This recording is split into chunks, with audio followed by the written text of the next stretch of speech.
Inside, the lights are low. This isn't your typical lounge. This is where the forgotten tales gather, where the shadows have their say. We'll talk of monsters in the woods, of killers with a motive and lights in the sky, and ghosts in the attic. Come into the waiting room, please. Holy crap. We got a bunch of people online. We're going to do this show and we're going to hear some stories. We have Angela Singh. She's a paranormal experiencer, and she was also, too, a HPI paranormal investigator. And I've been to some haunted places like the Tower of London. I've been to the bridge over River Kwai. But when people ask me what was the most haunted place you ever went to, was a house in Citrus Heights, and that was Angela's house. And I'm going to explain that later. We also do have David Zurcher with Three Souls Paranormal, or maybe that's something in the past. Military Veterans Paranormal. Yes. Welcome, Angela and David. Welcome. And also, we've got two guest panelists. We have Jolly Jerry Smith and Dashin Donnie Cho. Oh, nice. I see Donnie over there too. All right. What's going on, Right. Donnie? Johnny, go. What's happening? Hey, how's it going? Yeah, All thanks. right. How you doing, Angela? Where's Angela? Angela, you're on mute. There you go. Yeah, I'm good. I figured out how to unmute myself. Okay. Oh, Hey, yes, Angela, yes. how are you? Good. And the second half, we're going to be talking to David. David, how you doing? I'm doing fine. I'm not sure if you can hear me. I'm doing Oh, fine. Yeah, your audio is Got good. you loud and clear. Sound good. You sound good. We can hear you fine. All right. We can hear you. And you're with a group of misfits. No, I'm just kidding. But You're not. You're not. Angela. Okay, let me tell you about Angela. Okay. When I started off as a paranormal investigator, I mean, I was just like, I wanted to see a ghost. I wanted to do this and I wanted to do that. I wanted to be a believer. Well, sure, okay, I saw the EVPs and stuff like that, but then I was thinking that could be voices from another room, you know? It didn't thrill me. I went to Angela's place. She said her place was haunted. I brought 15 scouts. That's 15 paranormal investigators in training. I put 5 in one room, 5 in another room, and 5 in another room. Well, 5 in this room were falling asleep because nothing was happening. 5 in this other room, they were going to sleep. Nothing was happening. The other 5, we can hear a little girl giggling, and there was no little girl in there. And I'm looking at the corner of the bed, and I said, that little girl must be right here on the corner of the bed, but I can't see her. And they said, yeah, we're recording her. And I hear her giggle again. I go, what the? And I put my head down. I go, hello. And she goes, hello. Yeah. Holy crap. The afterlife and the paranormal is real. I say, get everybody in here. So we did a seance. So we're doing this seance, and then there's like pounding on the wall. Bam, bam, bam, bam. And then the walls sounded like they were ripping apart. It sounded like something at a Hellraiser with a Cinnabiter going through the walls. And everybody, all 15 scouts, mind you, paranormal investigators in training, are running out the door. I say, get in here. This is a breakthrough. And so we convinced them to come back. We're doing it again. We have 3 walkie-talkies on the floor. And one of the walkie-talkies turns on, and it's a man's voice. And he said, get out. And all 15 are running out the door. Angela stops me. She goes, Paul, She goes, why don't you send him home because I have to live here. I go, oh, okay, Angela, I'm sorry. I'll send him home. And then she goes, you know what? You're welcome to spend the night in that room. I go, yeah, all right, yeah, I'll do it. And things happen in that room. Um, I was told later, okay, like there was like a little child giggling. There was a tapping on the headboard. There was a man's mumbling voice and a woman saying, Paul, Paul, Paul. And I slept through the whole thing. Angela, you're here. You're my witness. You lived in that house. That was your house. I mean, I went to some of the most scariest. Man, when I was stationed in Germany, I went to Frankenstein's castle. I didn't see stuff like what I experienced at your house. I became a believer. I started believing in the paranormal, and I was always looking for that adrenaline rush for the next investigation where something like that would happen again. And I never experienced that again. Angela, did that shit happen or what? Yeah. Yes, it was crazy. I forget the guy's name, but he was a military guy. He had an Asian wife that was like very quiet. And I somehow, God, what is it? The Babylon, I forgot if, well, maybe, you know what? I don't know if that was his last name, but I ended up tracking down an ex-wife of his. She gave me his, book where people come and sign at a funeral. Right. And had a picture of him. And he was a very, like, stern guy. And I even kind of tracked down some history on him and his wife.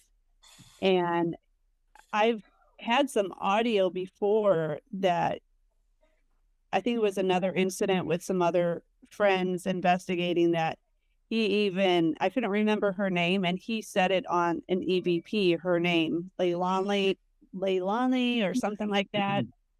But there's actually a lot of spirits in there. There was this little boy and this one popular medium that had been there before also had quiet.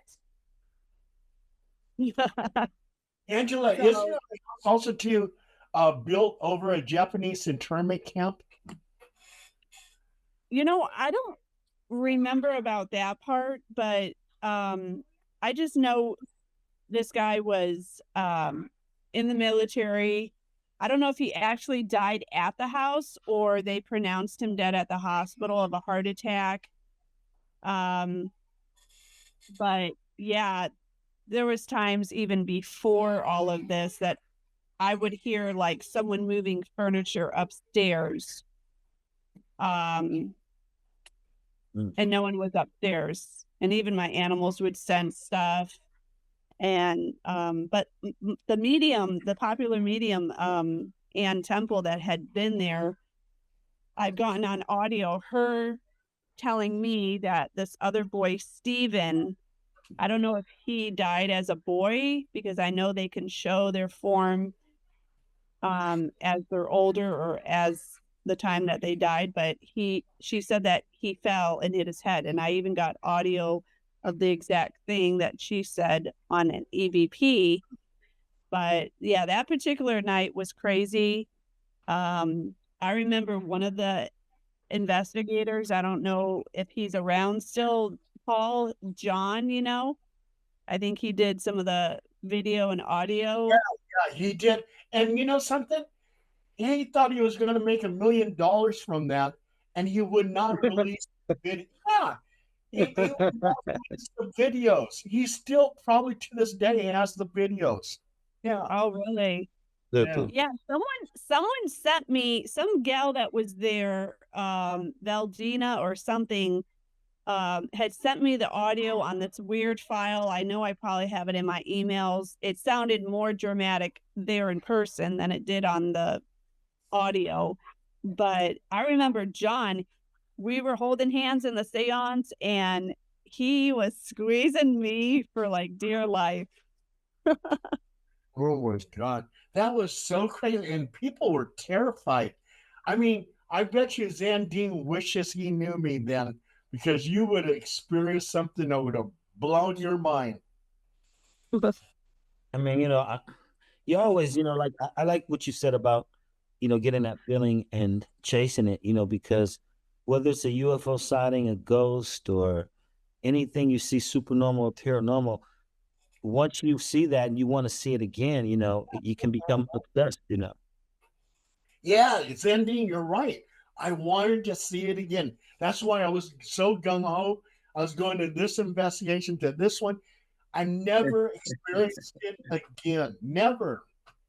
God. I mean, I've seen some crazy shit, but Yvonne's house to me though, for me, like, cause I had to keep going over there at the time when, when she kept calling and you were like, hey, it's cause people couldn't tell if she was just being emotional or if it was really happening. But, as far as I was concerned, when I got over there, man, it was just, her house for me was like, I think the pinnacle, and she had everything. She had the UFOs, she had the apparitions, she had the handprints on the thing. She had stuff knocking over that you could actually see.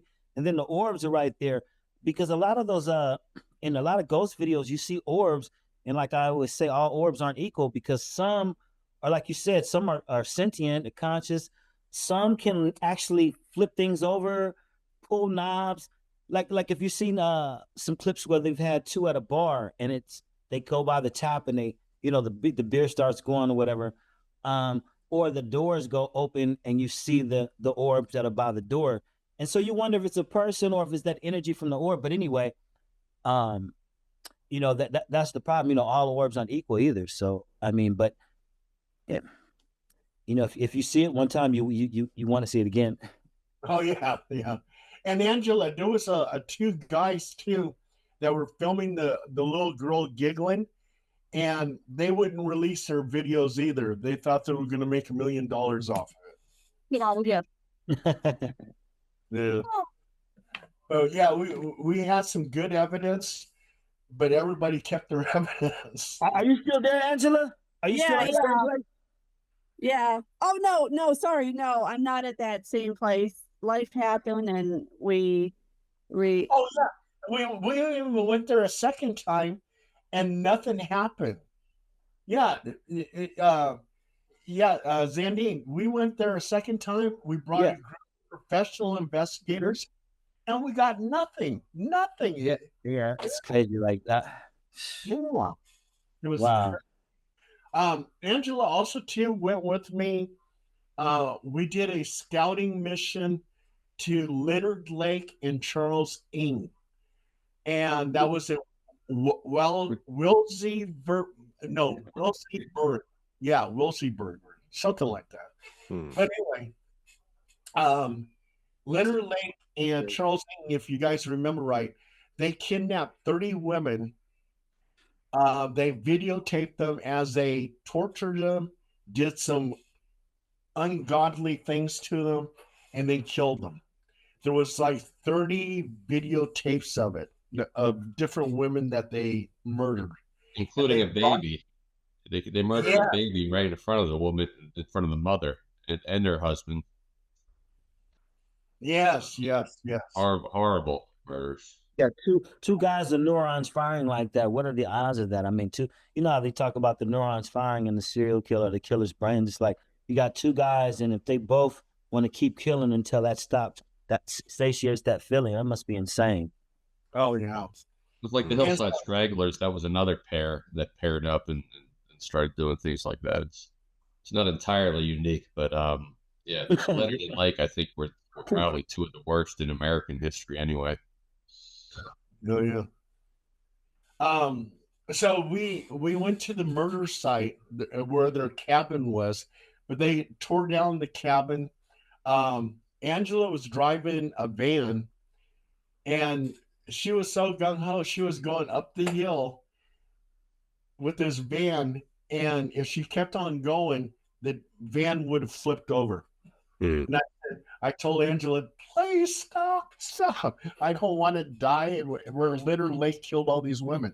So We had Holly DeLauder, which happened to be the secretary of Sylvia Brown, and Holly was a good psychic. And while we're doing our investigation there, she goes, Paul, she goes, take a picture right over here because one of the victims is standing next to me. And we took a picture, and sure enough, there was a misty form of a human standing next to Holly. Wow. Yeah, that was pretty mind blower. Yeah. Angela, are you doing any more paranormal investigating, or No, just- life's been busy with these kids. Yeah, I heard that. You I heard know, that. it always seems to follow me because I've had the TV turn on by itself, and when I've walked all the way down the hallway to the bedroom. So I mean, yeah, I really kind of don't just with life and everything, but yeah, I know it's No around. UFO sightings? No, you know, there's so much stuff with the UFO stuff on TikTok and everything. Yeah, And drones. the people that are supposedly connected in with Yeah, it's getting crazy now. Yeah, it really is. connected in with this supposed disclosure or communication that's supposed to be coming up. But I don't see anything on my side of town. There's actually a lot of activity. There's a guy I follow that's in New York, and it's near a base that I think is not active. I don't think, but he has all kinds of activity out there, and he lives off of a beach. I don't know if it's by Brooklyn or one of those little. Yeah, I know what you mean. Yeah, yeah. Wow, I gotta check that out. Yeah. Did you go on some UFO hunts with me, or? Yeah, I think I did, but I wasn't in. I don't think I saw. I don't think I saw anything. I remember us going to this like windy road to get to it, but yeah, I don't really remember, but I know we did, and I wasn't really into that aspect back then, but kind of, you know, seeing a lot more once there was a lot of stuff going on, like I think last year, like on TikTok, with everybody seeing sightings and everything. Yeah. But I don't see any out here. Yeah. Donnie and David, do you guys have anything you want to say to Angela? Sounds interesting, her adventures. Yeah. Or somebody to that side of you where the light is on, underneath and back. There's an energy field there. I'm aware of that. No. I won't say resident. It lives with you. It's not threatening or anything like that, but it's curious what's going on. I think it's almost like a vacation for it, wherever it is. I do feel an energy there. Oh, really? Oh, yeah, I'm sure there probably is. Donnie, have you ever experienced anything like that? Like What I described over Angela's house? so wait, so did we figure out who the little girl was? Angela, did we? I thought you guys did. You know what? I'm not sure. I'm not sure. I'm not sure about the little girl. I don't know. I mean, someone told me, one of the psychics said that they thought the little girl was from the Japanese internment camp. Oh. Yeah. So I don't know. Yeah, it's been so long. I mean, it's been like so long. Yeah. I'm sure those other stronger spirits are still there, but I think too, of course, it has to do with if you're into that and they notice that, because I remember when the activity started at that house, we had I'm trying to think what we were doing at that time. I'm thinking of that house down on H Street downtown, Paul, that I thought we visited the one that the Martinez Sutter. house? The Martinez know. house? Or the F Street boarding house, Doretha Puente? No, it was like, you know what? I don't know, because we went on some investigation, and remember I came back and was listening to EVPs in my car, and I heard like a woman like scream or say something really loud, and then when I went back to listen to the EVP, I couldn't find it on the EVP, and I forgot what big investigation we went to then.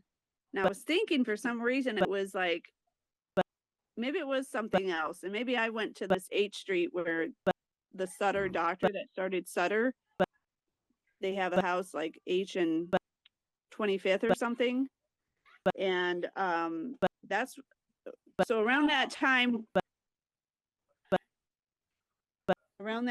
when sorry, I'm distracted, these kids.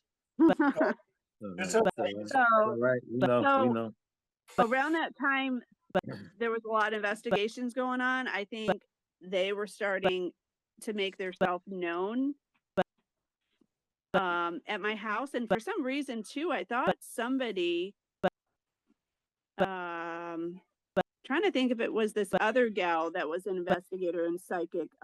She had blonde hair, Paul. I forgot who she was. It wasn't Holly, it was some other gal back then, and someone was picking up like residual type of video that kept getting played over in the kitchen, and some smells and baking too. So I think there was a lot going on over there. I know that house was, before we bought it, was kind of getting like renovated and everything too. But I mean, this was like, I want to say it was, I almost want to say it was close to 15 years ago. Probably. Do you know what year that house was built? Gosh, I almost wonder if it was in the 90s. The one where the activity occurred?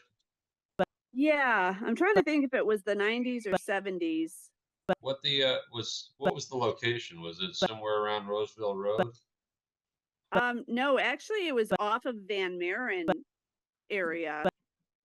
Because according to Sacramento, Camp Kohler was between Roseville Road and Willarga Road. Closest near road was Crowder Way and Oak Hollow Drive. Yeah, and that's where the Japanese internment camp was in Sacramento, outside of Yeah, Sacramento. this was, I Thank mean, you, Bill. Thank you. No worries. yeah, Not this is, not to say that there wasn't other tragic things, because what they did during that time was any Japanese community, especially in downtown Sacramento where they cleared it out, was they any Japanese citizen, they basically rounded them up and said, "You go." So it could have been a situation like that, or it could have been something completely unrelated. Really, we just don't know. yeah. Angela, Interesting. Phil has written a book called City of Blood, which is about Sacramento. And there's so many murders and serial killers and all kinds of stuff in Sacramento. So if you're talking about the history of Sacramento, Phil's the man. Okay. Yeah, cool. Yeah. Yeah, there was a lot going on back then. Definitely. Yeah, definitely. Angela, I was gonna say, when you're telling me all the stuff, and Paul said how much that period was, do you find that when it's going like that, like really intensely, it's in your life, and you're kind of trying to get to the bottom of it, you're investigating, like life kind of passes by, like things like kids or health, all kind of things, sometimes you get, at least I have at times got so focused on some of these things and research, time went by and it's like, man, maybe I wasn't maybe any closer, but some valuable time went by, because it's just, so have you found that? You know what? I'm not sure. There was a lot of things that was a lot of life-changing things happening. With the just with life and Right. after that, and I went through a lot of different changes. So I kind of got away from that after a while. Then I was running around with this other little group. And, you know, I used to be the one with the dowsing rods, and I've even tried to use Okay. dowsing rods in my own house when I was trying to help with some other situations like this lost dog. And I was thinking I was communicating with my little dog that passed, and I was, you know, I feel like I don't know if I really can trust those dowsing rods because I'm not sure who I was communicating with, and I was getting taken all over the place with them, you know, and getting like answers that were not adding up. Or so I haven't really done much, you know, just because I have little kids now, you know. I older, I ended up getting remarried and having some little kids still, but I mean, I try to, when I've had activity at this house that I'm in, like the TV turning off, and I think my one friend, Ann Temple, who has gone and done a lot of investigations, or I've used a lot, she was saying she thought that was maybe a little bit of poltergeist, but I don't know, you know, anybody could be trying to come in. Yeah. But You got kids there. yeah. You know. Did you have any activity? Did you have any activity prior to that house, the house where Paul first met you? No. That was the first time you ever had anything? Yeah, I mean, I don't think I might have had different things in my younger years, but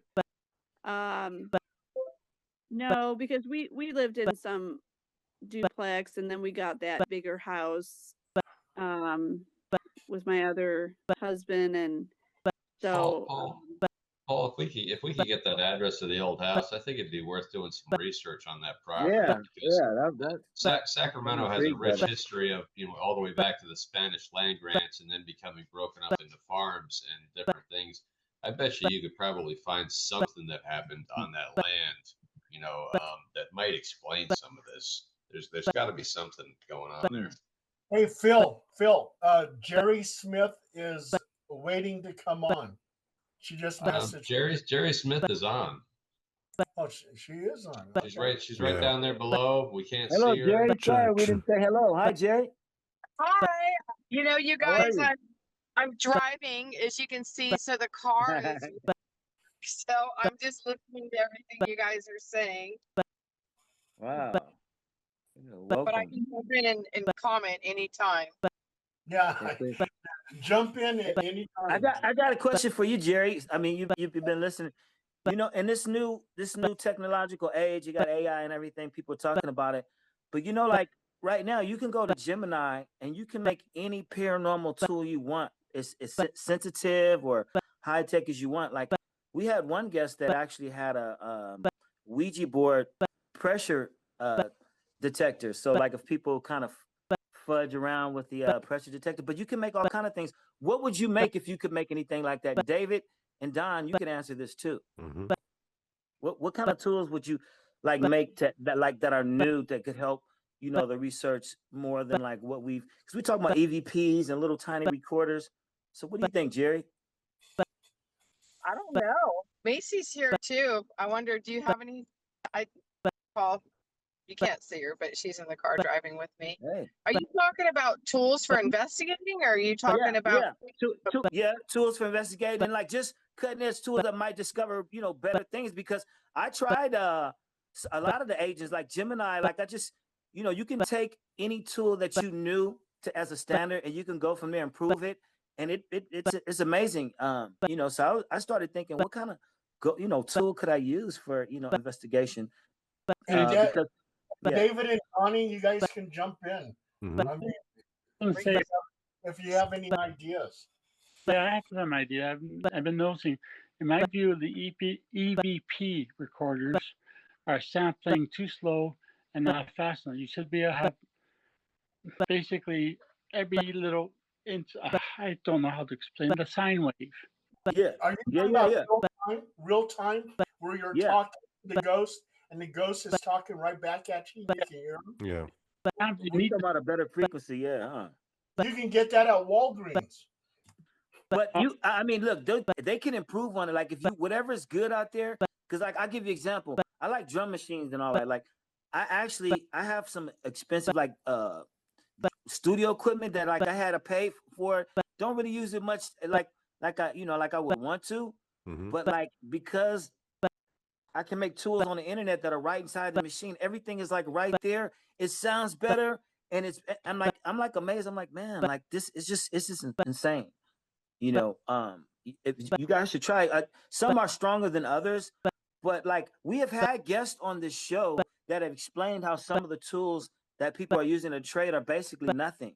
Like, people think that they're detecting an EMF field, and he actually was explaining how you're more likely to find energy from a living couple that was fighting than you would say somebody that died. Like he went to stuff that was kind of contrary to everything you think with a lot of this equipment. So I was thinking maybe we need an overhaul, something that really gets in and detects this stuff. But what David had said about EVPs and detecting something, like it could do that. If you said, hey, right now we're at this frequency, or like if he knows that technology, he can vibe code with it. He can actually tell it with his mouth what he wants to improve. He doesn't even have to put the code in.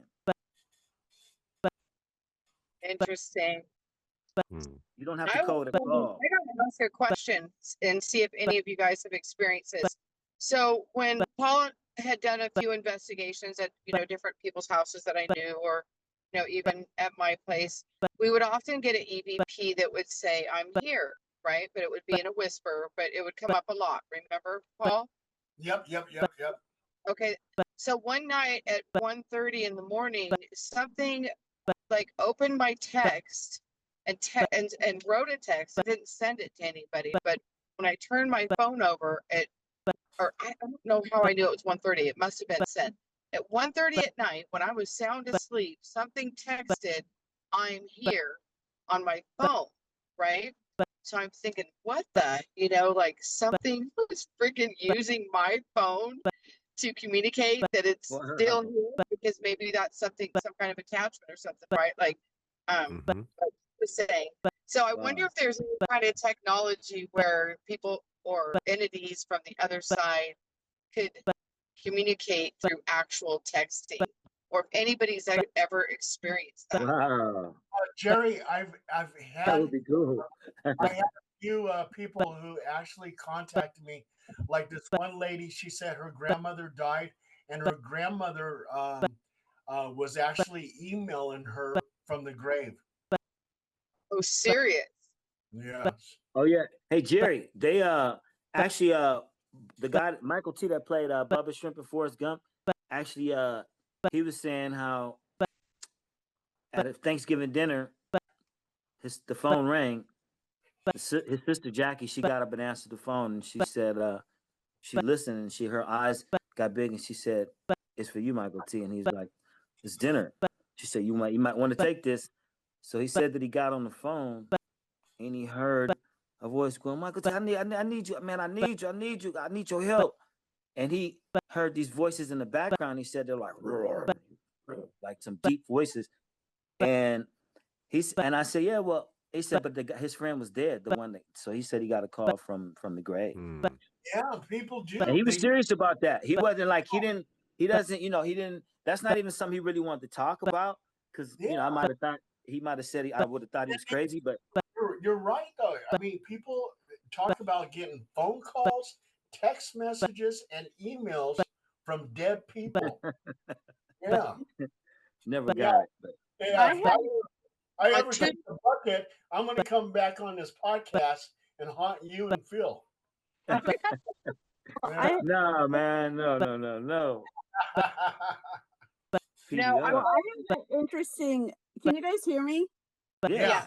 Yeah, you just watch that road.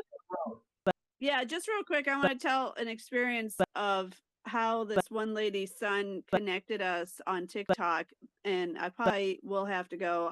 I was still in the middle of dealing with something that was happening today earlier at the house, but so basically this one gal, I don't, sometimes when you're watching TikTok, things get into your feed that you've looked at. And I don't recall anything I was looking at. The only thing I could think of, I was watching this video of this dad that had killed himself, and there was this little boy on the porch, and they got whispers of the dad on the Ring camera, okay, of the little boy seeing him and talking to him, and the boy was like 2 or 3, right?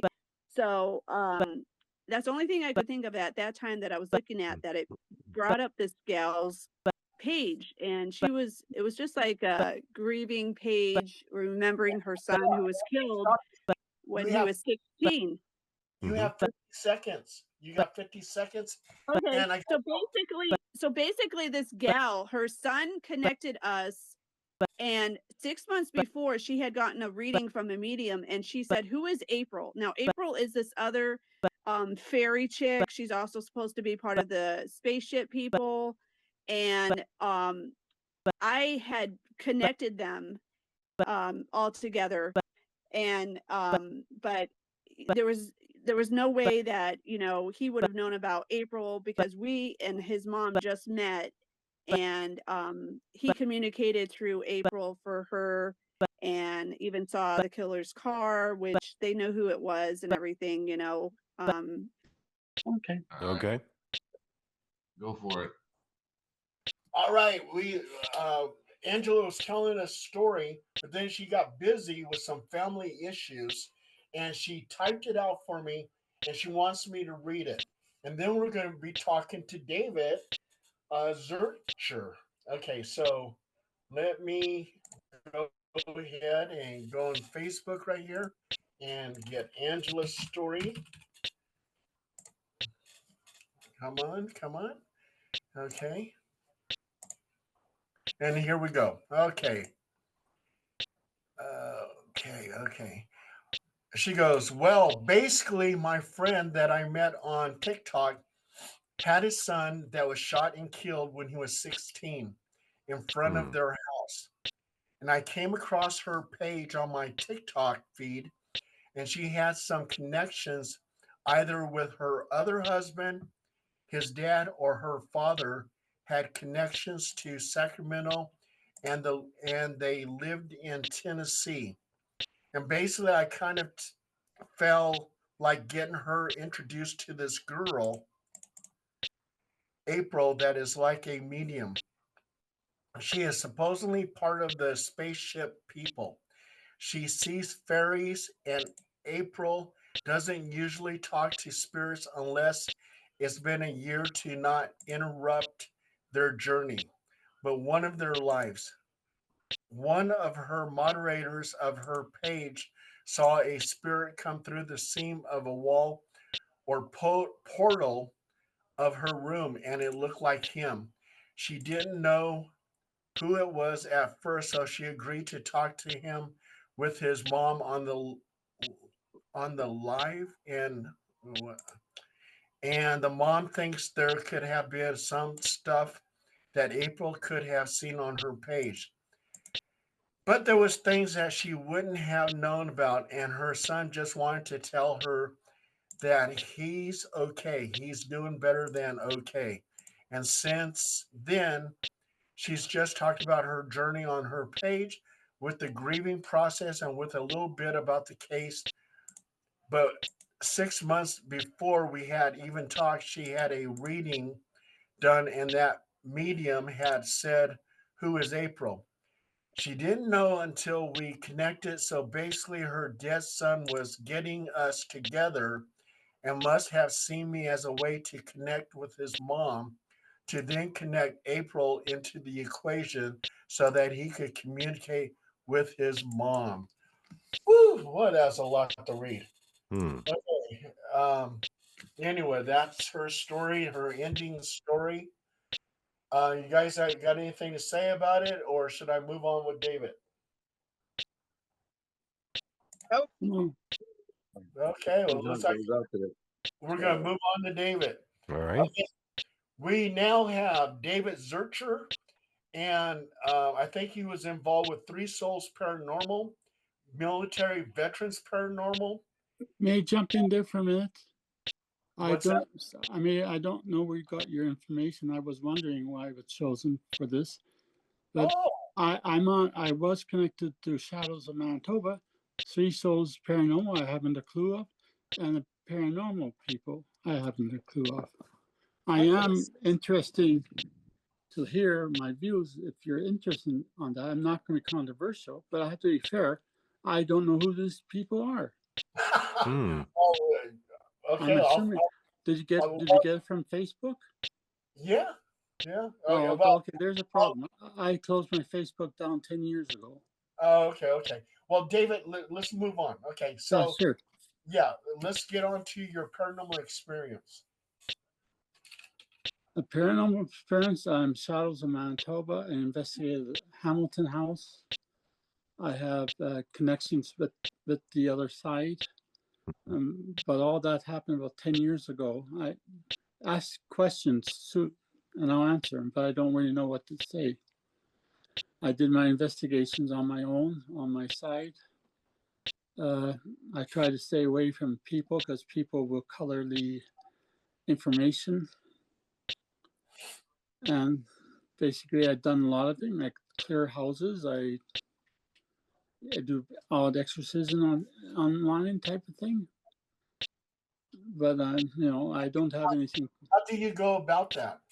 How do you clear the houses? Well, that's sort of where the problem comes in. I let me tell you the story right from the beginning. All right. Okay. I gave my life to God about 30 years ago. Okay. Billy Graham crusade. First thing I got was a phone call. Say, I need help. I asked what with, and I told him phone 911. No big deal. Next things I find that my dad was saying, you're going to see Christ. You're going to see Jesus. You'll see this. Maybe. Then he went on saying, you go to the moon and see Jesus. And I said, no, that you overstepped your authority. You're being sick. Then I went to bed, and a guy fellow with a big two horns on top of his head, touching the right on top of the door and the ground, came to the door. And I grabbed a rosary and prayed, and the thing kind of exploded and the devil went away. Then I had, at full scale, temptations. I was taken to see, I'm telling this because this is being recorded, so it doesn't need to be so and so. Then I was taken to a store, a big store, and there was all these beautiful girls. And the devil said, you can follow me, and I'll give you all these girls. I have autism, so I think differently. I said, no, I just like it where I am. Then he took me to the same store the next day with the guys. I'm not interested. Fine. He got kind of angry. Then he took me to the stairways to heaven, I guess. You go up these stairs, there's a chair there. Okay, go up there. You sit on and worship me. You can have all creation. Oh, I thought about it. I want to go outside and play. And that made him blow his cork. For the next 30 years or 20 years, I've had battles with him since the 1980s. Every hour after the hour, 11, 12, 1, 2, 3, 4, 5, 6, 7, until the sun rose. And for 20 years, I sort of sat on the edge of madness. But I never cracked. And that seemed to impress the powers to be up there.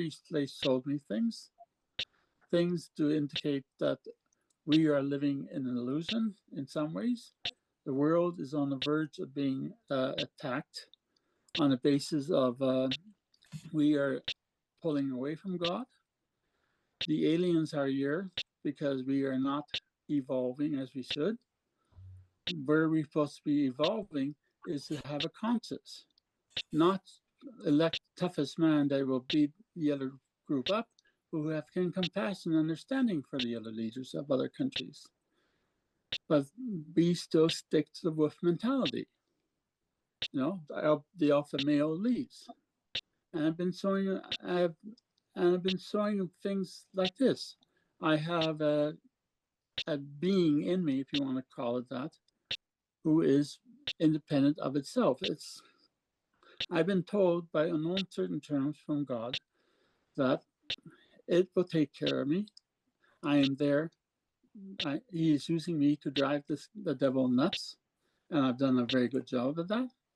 I'm in the midst of a battle now, which I won't go into right now. So you can see where my stories, I have very paranormal stories, but I have the true paranormal story, not little things like a girl, like for Anita, is very important for her, and it is. But it's on the grand scheme of things, it's not. I didn't want to embarrass you, fine gentlemen, when you were talking freely, but now that you're back, if you want me to leave, I can leave. But I mean, I am very different. I have autism. I have Asperger's. If you research it, you know, though they think differently. I think differently and I talk different in some ways, but I also seem very normal. That's because the thing that's in me, which I call the mothball, is guiding me. I remember once when I was part of Shadows of Manitoba, I go down, we were going, the lady who was my big Sharon Granger, who was the leader at the time, went up to want to go to talk to me, and I did talk to her, and she said she had a headache or laryngitis. So I did some work. I came down, I started to do some therapeutic touch work, and when we got to the common room, all of a sudden my vision goes tight, but this wide.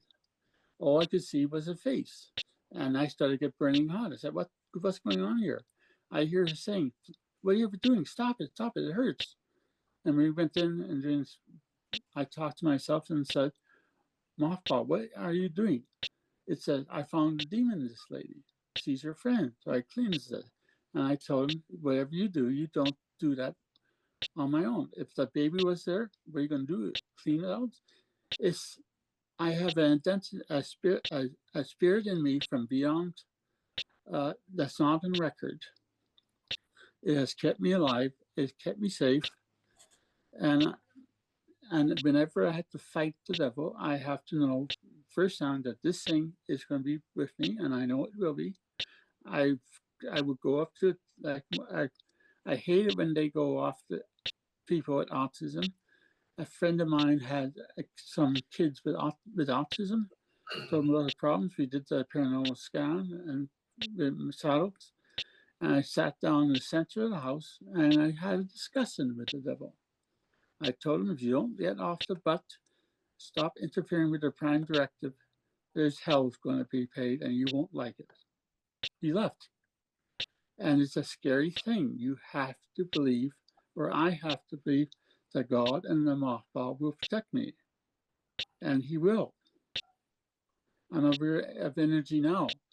But I have to clarify this up front.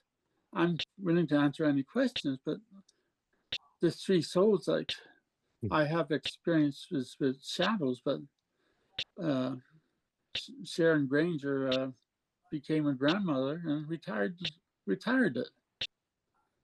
The company that takes it over, I'm kind of forbidden, I think. I try to get on with him, but the psychic in question doesn't want me there. And I don't know, I think I know why. He was a devil worshiper who wanted to become a medium and became a Christian.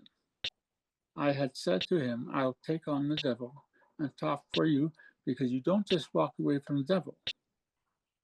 He'll put a fight for you. And apparently, from what I hear by the grapevine back then, he appeared to him, to Sharon a couple of times and told him he didn't want me in there. Okay, Sharon folded up the operation. He went to Winnipeg Paranormal Club group, and he's working there today. And I have no house to hang my head, so to speak. So I just do businesses, things for people who come to my door and say, I need your help. Which happens every so often. But that's my basic life. It's very mundane compared to what you guys are having, and I admit this. I don't want to deceive anybody. If you want to use me, you can use me. If not, I guess It was an adventure. I am the real thing. Phil, Donnie, Paranormal Soul Brother, Jerry, you got anything you want to say? I have some questions for him, but I'm going to give you guys a chance to talk before me. Oh, I'm curious about the mothball. I called. Sorry. The mothball. Could you elaborate a little bit about that? It's my nickname for him. When I way back when I went, I didn't tell you about that. Okay. I had my brother told me I should meditate. I didn't know what that was at that time, so I kind of started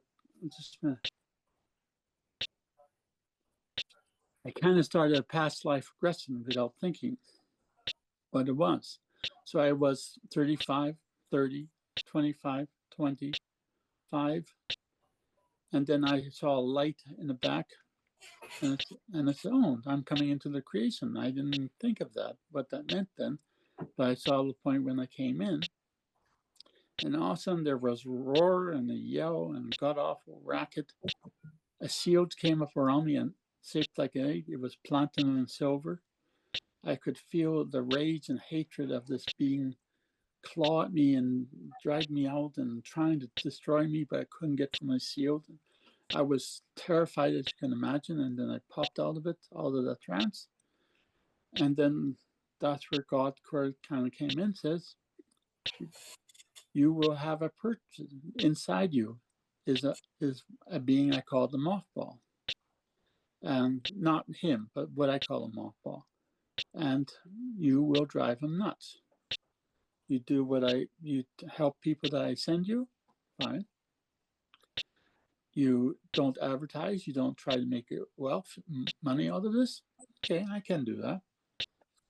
And you will live a good life, and you will be there for when I used you. So, and that's what I'm trying to do. Is the mothball kind of like a guardian angel? Oh, no. The mothball is beyond record. I have seen spirits quake when they found out who he was. Like, I mean, that's why I don't dare challenge it in its reality, because I'll be swallowed up and chewed out and spit out like it's spittle. But so I have to believe that he's from God, and God will back me for this mothball. And so far, it has worked. But it's a voice. You actually you hear, No, or is it a feeling? I don't hear a voice. It's a knowing. A knowing. Okay. I can't explain it. Like one day when my father was alive, he wanted to know about this. I talked to Dad and I explained. I was given a vision that night where an angel came to the room, took me out. Another angel took my other hand, and we flew through the wall. I was asleep, down the just out through space, past the stars, and then they took me to a spot that didn't have any.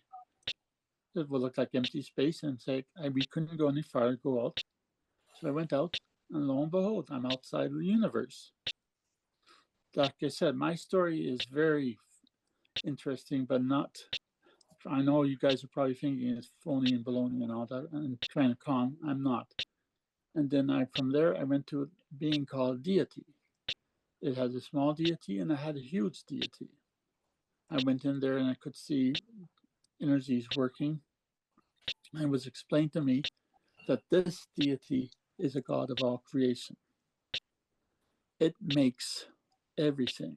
It makes universes almost like a hobby. Each one has a different profile of physics and stuff. Told me how the creation was built, made, and touched. Told me over the years what's going on here.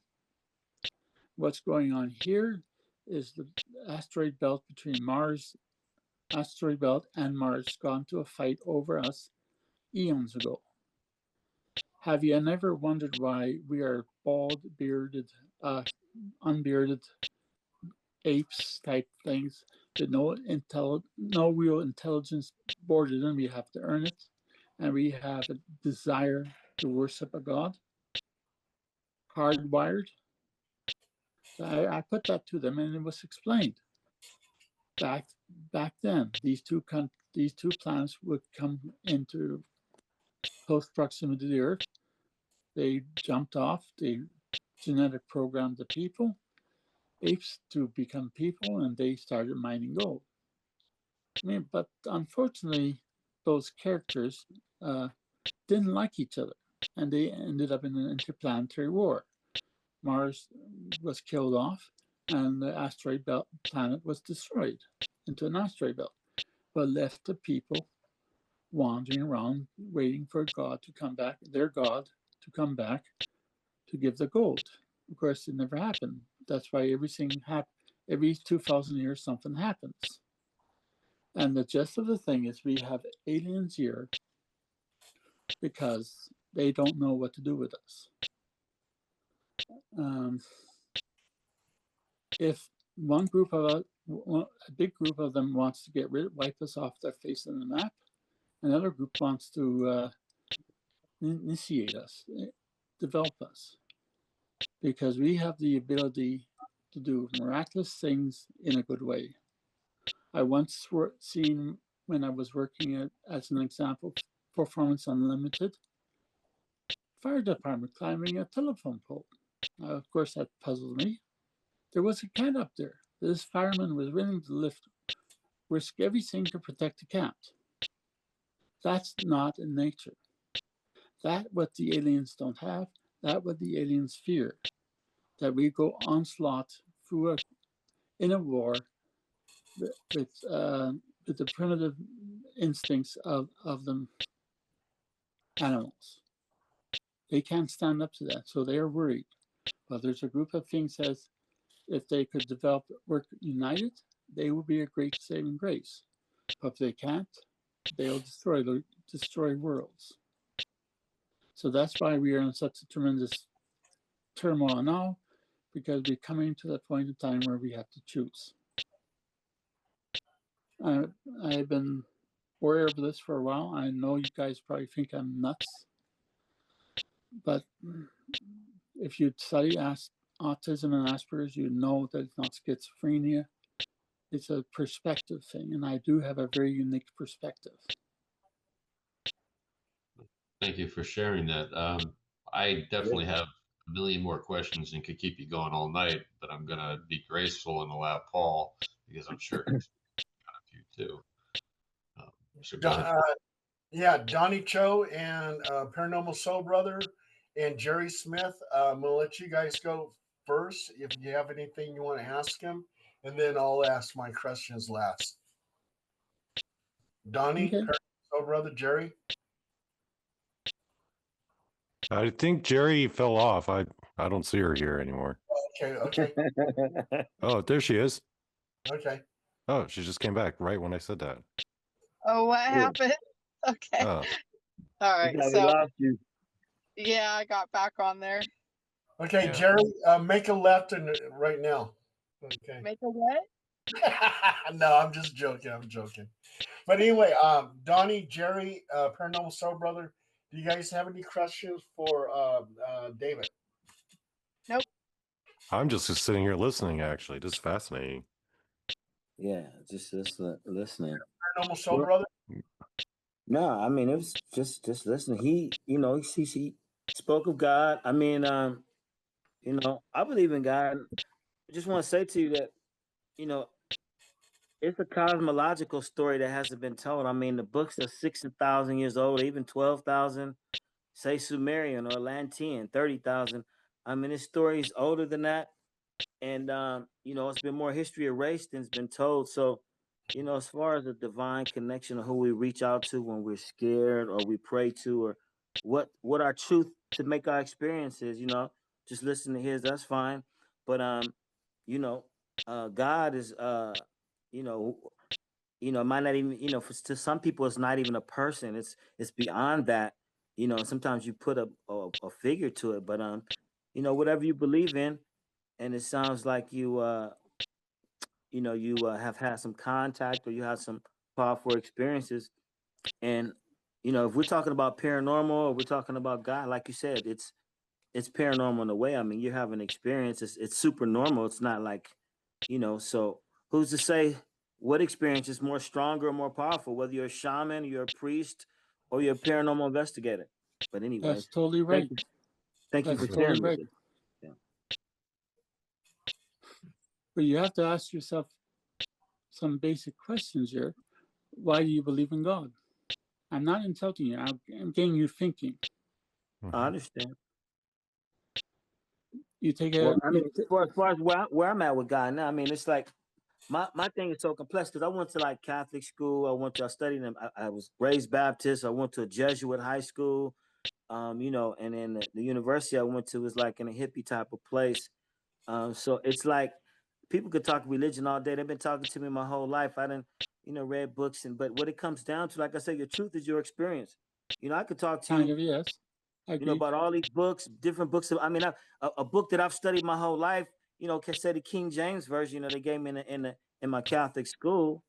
I mean, come on, that book was written by a gentleman that wrote a book on demons before that. And by the way, when you talk about mothball and you talk about demons, uh, before they were called demons, they were called daemon, and before that, they were considered helpers because you had African rabbis and you had Greeks and you had Romans, you had all people that delved into all this. I mean, it wasn't. And then and the demons back in the past Were helpers. Yeah. Helpers. So like I They were helpers. Yeah. It depends on everybody had a. Yeah. Go ahead, Paul. You know more about that. Yeah. Go ahead, man. I know. But I know a lot about demons and stuff. Yes. Yeah. What I'm trying to sort of say, I'm not getting the right. You're grabbing on the wrong thread. What I'm trying to say. I'm not saying your faith is questioned. I'm not saying your religion is questioned. I'm saying why. I'll make it this way. Why do you eat? Why do you eat? Mm-hmm. It's a biological drive. Why do you search God out? That's a biological drive, spiritual drive. Do lions have a God? They are developing and evolving very quickly, animals, and they start to think we guys are something special. But lions, on the whole, don't think of a God. I don't know that. I don't know. Like as far as what I believe, like say Khoisan tribe, who's like 200,000 years old. Well, some of them 140,000 years old, and they've survived genocide. 50 million people were killed to clear out South Africa. Cecil B. Rhodes. Okay, and they do the same chants that they did then that they do now. They experience God in a different way. From you or I, and they know they eat herbs, 1,000 different herbs for the cures, and they speak with clicks, and they live in the bush. Some of them, so they know more about God than we do. So I'm just saying, they feel that everything is alive, and when they pray, they don't get on their knees. They everybody's included. Doesn't matter like what race or what class you are, anything like that. So it's a different belief. So my thing is like, there's no challenge in faith. I like what you're talking about. Okay. I was just saying they are striving for a unity, striving to be with somebody, striving for something. That is what makes humanity different. And that's one of the things aliens are afraid of. Like we need to get on the same page. I see how you feel, but like a lot of people, like you said, they lost God, so or they don't have whoever they call out to when they're scared, or when it's times of war and they're praying for help or whatever. That we don't know. That could be anything. That's a toss up. But we know the reason why. I mean, if you go to school or you go to these churches or you go anywhere, like between your self-education, your experience, and what you got. So what you're telling us about the lion, I'm not saying that you're right or wrong. I'm just saying I really don't know if a lion's conscious or not. When I play with my cat, I'm wondering, or my dog, I'm wondering what they're thinking. Then I show them the lion on a leopard on the TV, the cat. I'm wondering, hey, do you doesn't seem like anything, but who knows? Oh, I totally agree. But I'm just thinking, I have a cat too, called Junior. Hey, what's he look like? Right? What does he look like? Come here, Junior.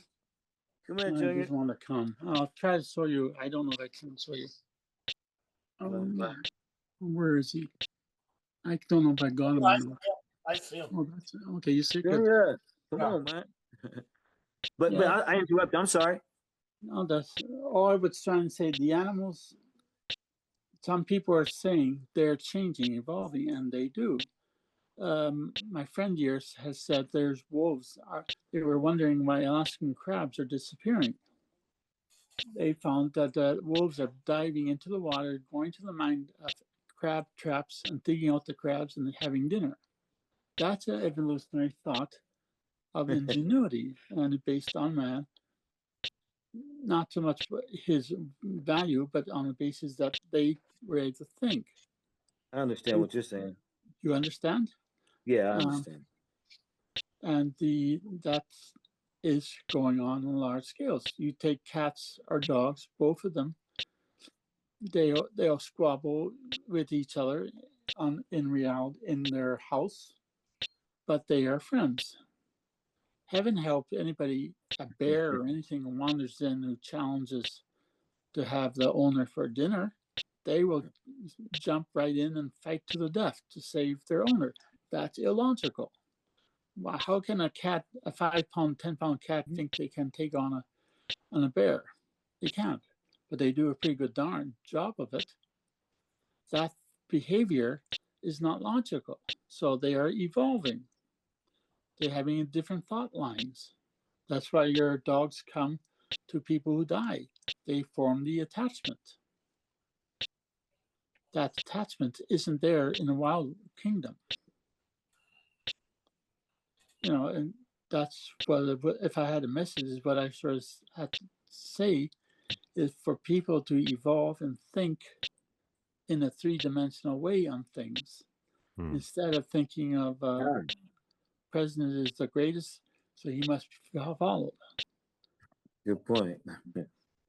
Like me, I have some experience with Mr. Trump, but it's not relative. I like the man, I guess, in his own way, but I never hear somebody's or say, "Are you fit for this job?" I never heard of that. I heard grumblings that he's not doing a good job. I hear grumblings that he's doing a great job, but nobody who indicates the standards that a person has to have to lead. So that was one of the things. I got kicked out of Springs Church, a second biggest church in Winnipeg. Why? Because I stood up and said to I was studying to be volunteers, we need standards. The question was, if you gave you $2 million, what would you do? I replied, I had just recovered from a psychic attack from something or other. I don't remember the details, but I remember saying, we need a standard for all psychics who uses the Holy Spirit to battle the dark side. I was told the next day, you come on the lot again. We'll have the Winnipeg police drag you out and arrest you. Wow. For what? For asking for standards for psychics. I was really trying to help these people. I see God in various ways, in various forms. I understand kind of some things. Once I was there at Springs Church for about 6 months, and when I was there, I was enjoying the service, and then Christ appeared in my vision, and God appeared in a vision. Don't listen to this guy. We support him because he gets the people listening, and that's what's important. But you don't listen to it. Don't listen to him. You're beyond him. So I didn't. I became volunteer to work, and the rest is history. Now, you didn't even listen up. Right? You didn't listen to him up. Why? Well, I couldn't understand why he was dancing around in the theater on the flat surface. Mine been ripped out.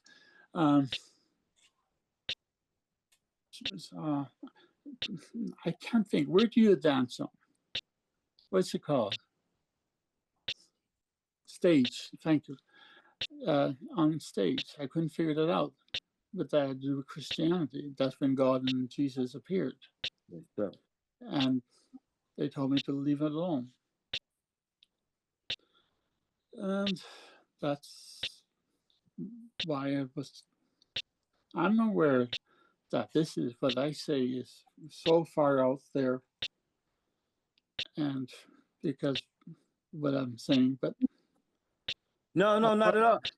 You know, you say you're autistic, and I want to ask you, you being autistic, I read a story on the I mentioned it before. They talked about these children that this one particular lady had a son. He really didn't talk, say many words, but by the time he was 7, one time he told her he loved her, and she was really happy, and she was just wondering, you know, what brought that about. But he started talking more, and as he talked more, he told her that he learned that from the hill. And she asked him, well, what is the hill?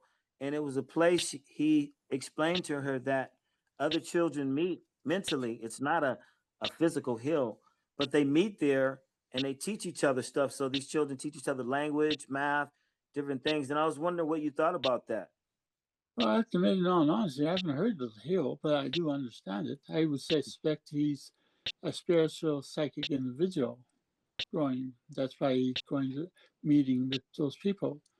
But what I saw with Asperger's and autism, but people don't seem to understand, even to this day. I can go in and see who's autistic in a moment's notice. The autistic guy will be hiding back in a corner of the classroom because it offers back to the wall an escape route by the door so you can sit there and study. That's the big thing. The big thing that I did most of my life is studying people's behavior, and that's where the moth always comes up and says, you're wrong in thinking that way. Look at it this way. And that's what I do every day. I do things and I study what goes on around me and puts it in perspective. So that's something I've seen with autism. Nobody seems to recognize that. Interesting. Very interesting. They understand a lot if you listen to them. Hey, David, we got about 1 minute and 30 seconds. How can people reach you? Well, you got the email there. At least I think you got it. Well, I guess dasroot1@yahoo.com. Okay. All right. You guys, anybody here have any last words? Jerry, you got anything you want to say? No, I see you made it home safely. yes, I did. So Thank God for that. yeah, I was driving on the 101. Brother Phil, you got anything to say? Sorry, I was on mute there. No, I mean, I had a lot more questions. I could have gone way deeper with David. I really do find him quite interesting. Thank you for sharing, David. Well, if you want to talk to me after these other people leave, we can, I guess. Well, that'd be great. Definitely another night. I'm on East Coast time, so Phil's very busy. He's our tech guy. He has to get the video together. I was just making it. Dash and Donnie Cho, you got anything to say? No, it was just interesting time. Yeah, I was just kind of sorry that we didn't get enough time. Because we could have definitely, like Phil said, kept going. But yeah, no, this